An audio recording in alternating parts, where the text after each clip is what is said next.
Once, in an era lost to the mists of time, there lived a husband and wife who had long despaired of ever having a child. They lived in a modest cottage adjacent to a magnificent, walled garden that belonged to a powerful and dreaded enchantress named Mother Gothel. This garden was a sanctuary of botanical wonders, filled with the rarest flowers and the most succulent herbs. Yet no soul dared to trespass within its boundaries, for the enchantress's wrath was as legendary as her magic. One afternoon, the wife stood by her window, looking down into the garden.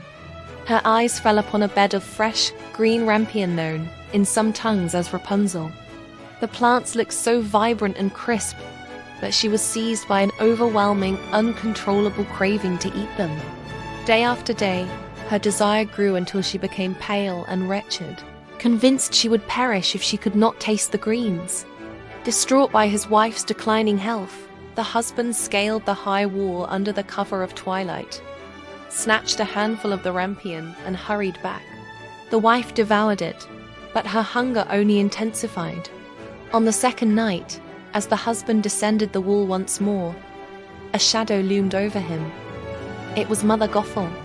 Her eyes burned like cold embers as she accused him of thievery. Trembling, the husband pleaded for mercy, explaining his wife's desperate condition. The enchantress paused, a cruel smile touching her lips. "You may take all the rampion you desire," she whispered, "on one condition. When your wife gives birth, you must give the child to me. I will care for it as a mother." In his terror, the man agreed, thinking only of surviving the moment. Months later, when a beautiful baby girl was born, Mother Gothel appeared instantly. She took the infant, naming her Rapunzel after the plant that had sparked the bargain, and vanished into the woods. Part 2. The solitude of the high tower Rapunzel grew to be the most beautiful child under the sun. When she reached the age of 12, the enchantress, fearing the girl's beauty would attract the world's attention, shut her away in a tower in the heart of a vast, trackless forest. The tower was a monolithic structure of grey stone, possessing neither a door nor a staircase. It had only a single small window at the very top. Whenever Mother Gothel wished to enter, she would stand at the base and cry out, "Rapunzel, Rapunzel, let down your hair." Rapunzel had hair as long and fine as spun gold. Upon hearing the command, she would unfasten her braided tresses, wind them around a hook on the windowsill, and let them fall 20 cubits to the ground. The enchantress would then climb the golden ladder to the room above. For years, Rapunzel lived in total isolation, her only connection to the world being the woman she called Mother, and the songs she sang to the birds to pass the lonely hours. One day, a king's son was riding through the forest when he heard a voice so sweet it pierced his heart. He followed the melody until he found the tower, but he could find no way inside. Day after day he returned, hidden in the thicket, watching the tower. Eventually, he witnessed Mother Gothel's arrival and heard the famous incantation.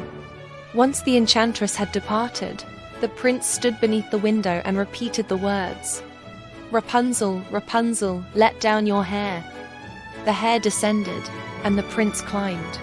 Rapunzel was initially terrified, for she had never seen a man, but the prince spoke with such gentleness and told her how his heart had been moved by her singing that her fear evaporated.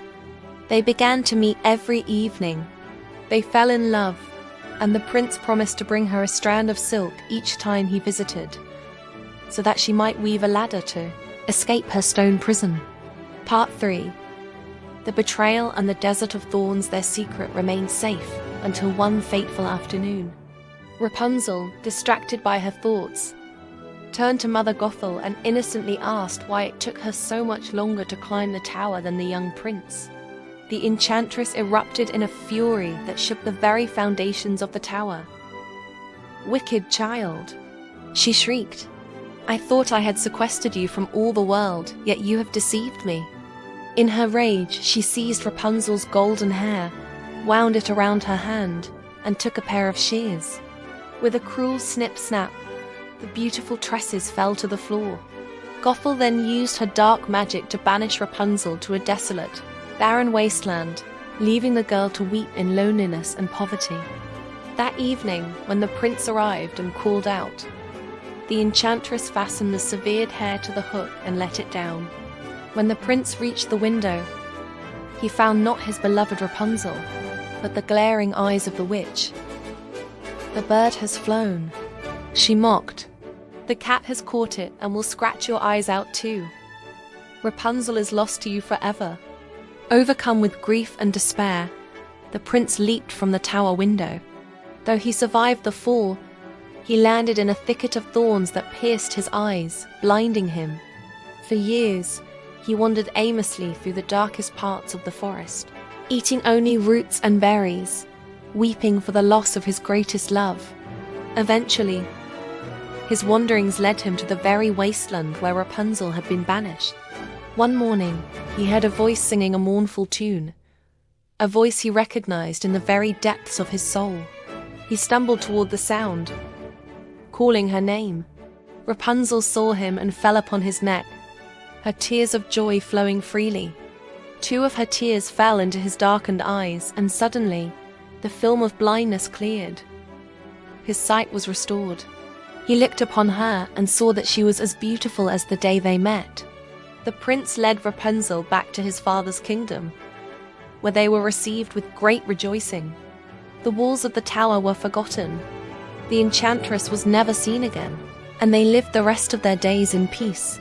Proof that even the highest walls and the sharpest thorns cannot overcome the power of a heart that truly loves.